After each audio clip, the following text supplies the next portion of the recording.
Hello there, my name is Marcus and welcome to another episode of Tabletop Reviews. Today I'm having a look at Summoner Wars, a game that, well, I bought it because Tom Master talked so highly about it. It sounded very interesting, two-player dual game, very little luck. Let's check out how it's played and then let's move on. Alright, let's set it up here, open up the box if it wants to. Then I have the paper Mac from the starter set and the rule books here. Just take those to the side. And we have the main board here. Take them out, flip it around all the way. Bang. Each side will look like this. You have a draw pile, a discard pile, you have an active event side. You have from 0 to 15. And you have your entire turn laid out here. Anyways, each player will choose a faction. Let's just say it's the Savannah Elves and the Sky Spiravians are just the ones that we are going to go with.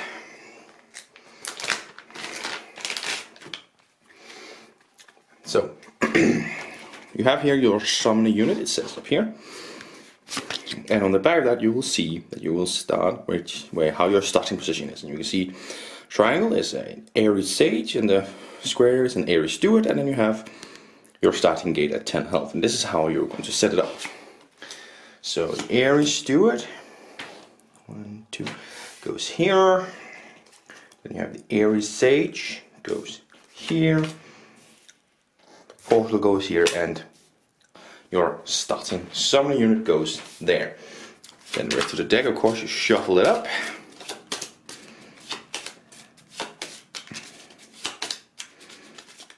And place it on a draw pile. Then you grab, just do a quick setup, the opponent here.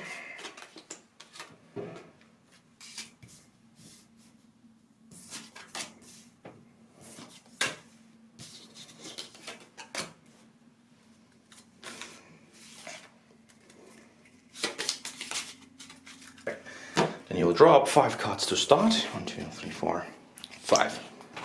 Yes. And each player will get a little token here representing its magic / mana. It will start here. And the starting player, which we just say this one, will get 2. Your opponent will get 3 to start. You have the blue tokens and the red tokens here. This is boost and this is damage. You just place them here. And the dice close to the board so you can reach them once you need them. Anyways, so you start off here, start the turn, discard all active events. This is the first round, you're probably not going to have any active events. And then we have the summon. You can summon anything you want to by your gate. Right now you have 2 mana, and the mana cost is right here. Then you have the life, some attack, and some what's it called, power ability that it has. So technically we could summon something. We also have this one, which is a champion unit. It's a bit stronger, costs a bit more, has a bit more life, is a bit stronger generally. So maybe you want to save up to him by skipping past summon in the first one. But if you wanted to, you could summon it all around your gate, touching it. You can't ever go diagonally. That doesn't count. It's this one, this one, this one, or this one where your summon is. But let's just skip past that. Go straight to move. Move up to 3 of your units 2 spaces each. So you could move this guy here and this guy here. And this is a good tactic because they are ranged. The arch arrows means they are ranged. And if you're ranged, you can attack up to 3 spaces away. So right now we have attack side. This one is of course also is ranged, but this one is close combat, so it cannot attack there. Anyways, next phase is build, because we're not going to move this one. It's just my next phase is build. If you have a structure, you can now build it wherever. I don't have a structure on hand, as you can see, so I cannot build it. So move on to attack. Again, up to 3 units, and you attack accordingly. So this is a ranged attack, both of them. The number shows how many dice you're going to be rolling with per unit. So you roll the die. Not on the floor, thank you, but you roll the die. And this is a sword and a crossbow, or a bow and arrow, which means I get to attack, so I do a damage. And of course it is to the border archer and gets hit by 1 damage. Then you have the Eerie Steward who rolls 2 die. Let's see if we'll do some damage.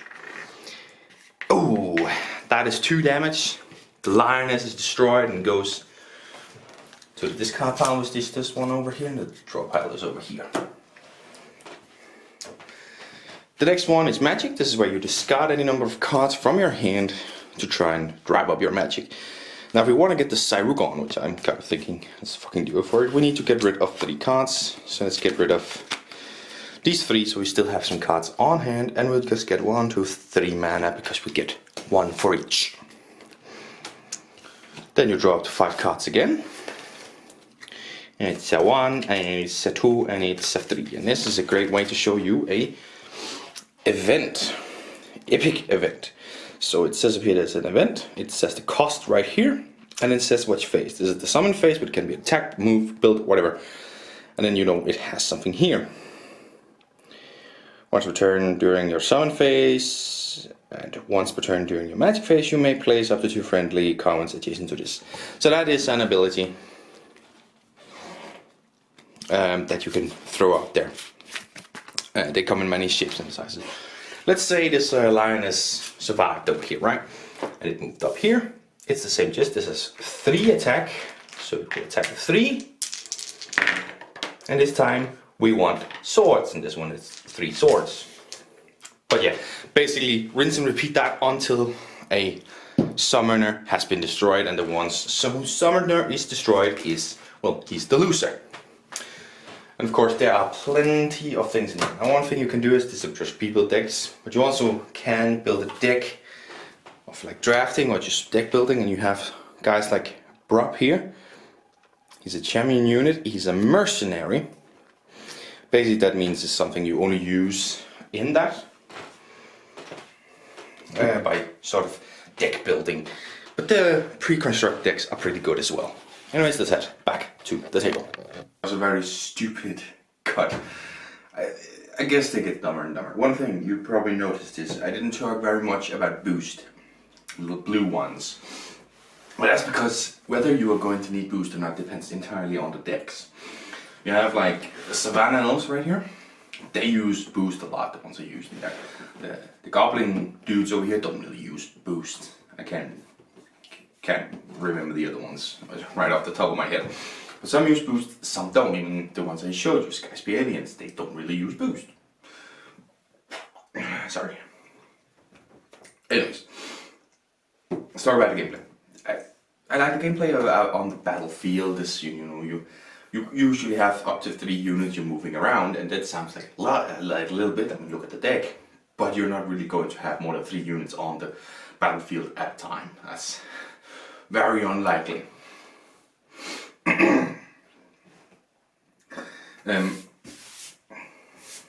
But you move these around and you attack, and the dice rolling to attack it.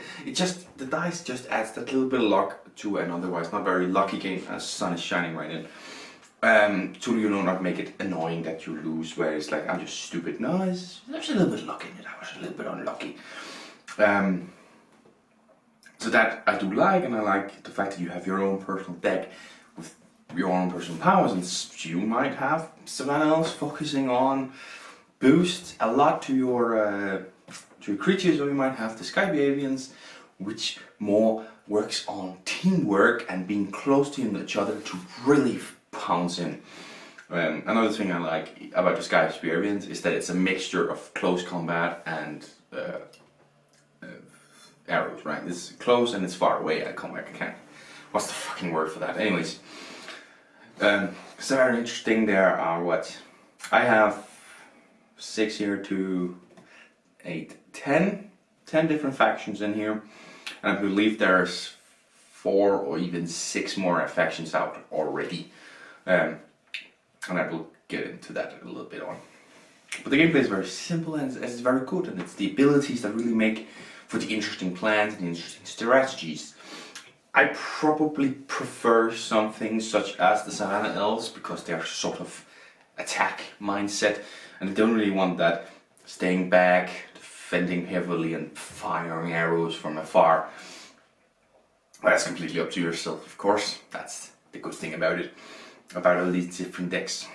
So yeah, let's get into what I don't really love about the gameplay. I mean, you do have the fact that it's a bit lucky. You can sit in a game where you have all your champion units at the bottom, which means you're going through a lot before you get your really strong units. You can maybe fire in and just heaps and heaps and heaps of enemies, but then you're not going to have any mana for your champion units. They are expensive in mana, magic, sorry, probably can't say mana, magic, and I also don't like that. I mean, you have the good starting at 2 or 3, but getting up there in mana, like one that costs 5 or 6 or 8 as a champion unit has cost, that's a lot you have to discard. You're getting rid of a lot of cards rather than playing a lot of cards if you want to play a champion unit. And if you get a champion unit at the start, maybe that doesn't mean as much. You can have your starting ones are going to survive a little bit longer, and you can bam, here's a champion unit, time to show you what's up. And your opponent can sit there and be like, I don't have anything to defend, so I just have to have a lot, because I need to attack 3 to defeat this one, otherwise he'll just kick my ass.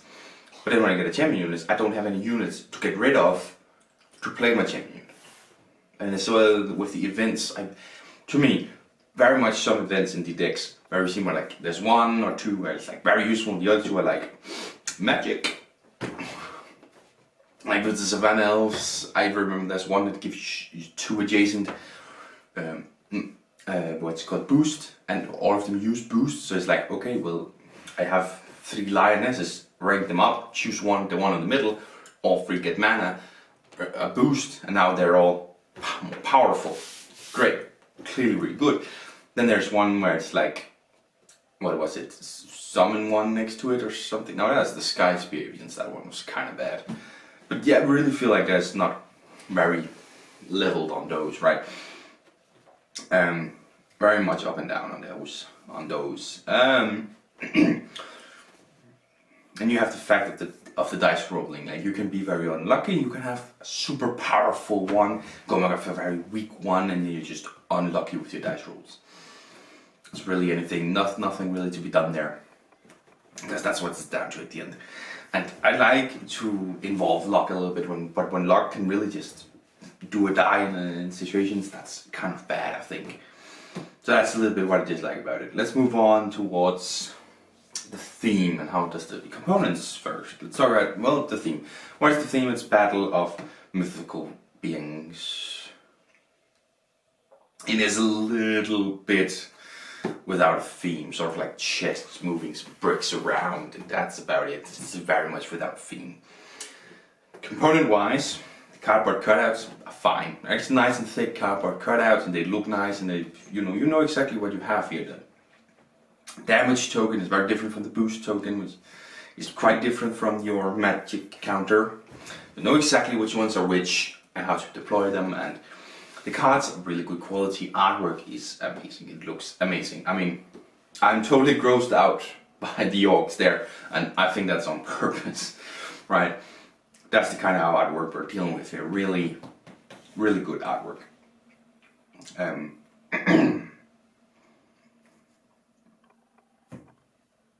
I like the fact that there's a story in it. By the way, in the rulebook there's a little story about it. I like that. That's always interesting. Well, other than that, on the components wise, the dice are nice, and you know exactly what you have rolled immediately. Really contrast on that. Some dice are hard to read, but these custom dice are very not easy to read. So that's the artwork and all the components and the theme wise.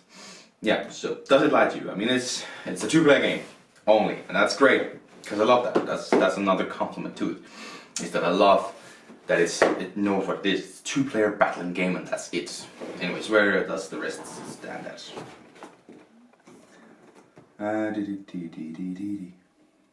There. 9 and up, 2 players, 40 to 60 minutes. It's the cave goblins, by the way, I can see here. Yeah.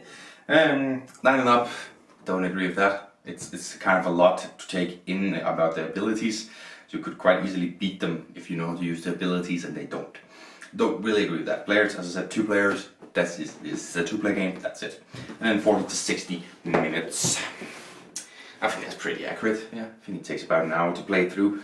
If you're equally matched, this one is way better than the other. It takes a lot less because you just beat them.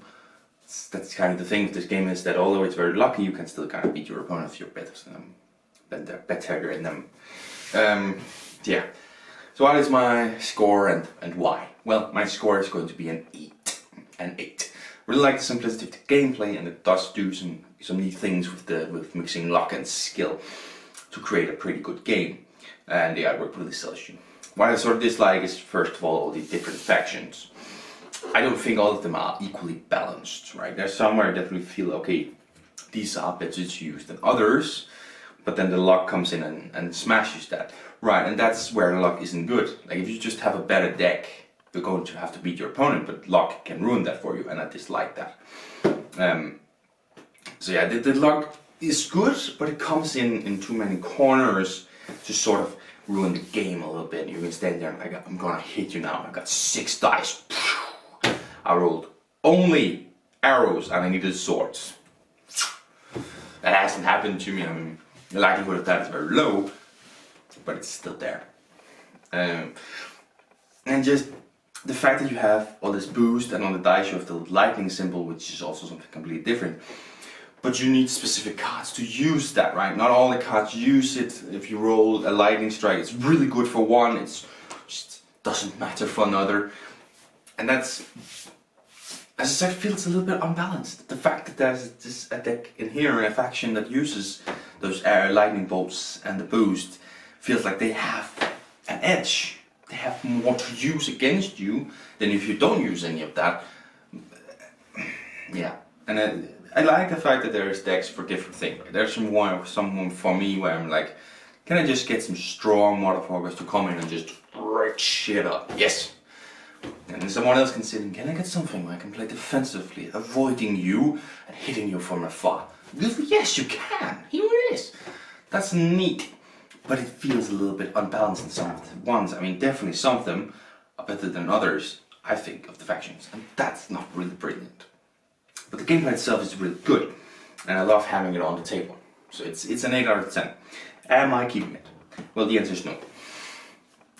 First of all, we don't really, it's not something I'm going to get to play a lot. I talked about Crimson Company in this last episode. Same thing here. It's not really going to get played a whole lot, and I just find myself wanting to play other games more. Are we 2 players? What are we going to play? Well, I mean, Castles of Mad King Ludwig is a new game we just gotten over here. I still want to play that more than I want to play this. So many games, like 2 players. Okay, well, it doesn't have to just be a 2-player game. There's so many good 2-player games. When you just go, can we just play Flamecraft? Can we just play Creature Comforts, Everdell, Viticulture, Meadow, Solar Red? I want to play all these games more than I want to play Summoner Wars. And I don't really have anyone to play with either. And that's why Summoner Wars just isn't going to stay in my collection. It's a good game, I will not deny that. It is a really good game. And it's really interesting. I just think that it is a bit too lucky and a bit too unbalanced. And it's not something that I'm going to get to play a lot. But hey, maybe you like it, I don't know. Let me know your rating in the comments below. And until next time.